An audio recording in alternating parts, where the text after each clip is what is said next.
Qadim zamonlarda Andijon shahrida Farg'ona viloyati hokimi Umar Shayx Mirzo oilasida bir o'g'il dunyoga keldi.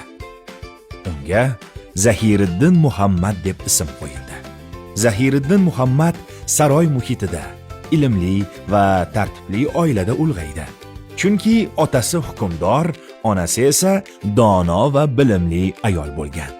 U bolaligidan ziyrak va sinchkov bo'lib, atrofdagi voqealarni diqqat bilan kuzatardi va kattalarning gaplarini tez eslab qolardi. Zahiriddin Muhammad yoshligidan o'qish va yozishga qiziqdi. She'riyatni sevdi. Arab va fors tillarini, tarix va adabiyot asoslarini o'rgandi. 12 yoshida bu jasur bolaning boshiga og'ir sinov tushdi. U otasidan ayrilib Farg'ona taxtiga o'tirdi. Lekin yosh yigit qo'rqmadi, o'zini yo'qotmadi. Chunki ota-onasi uni juda jasur qilib tarbiyalagan edi.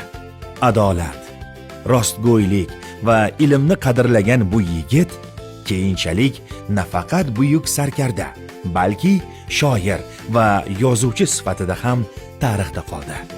Sezganingizdek, bu hikoyamizning qahramoni buyuk bobokalonimiz Zahiriddin Muhammad Bobur edi.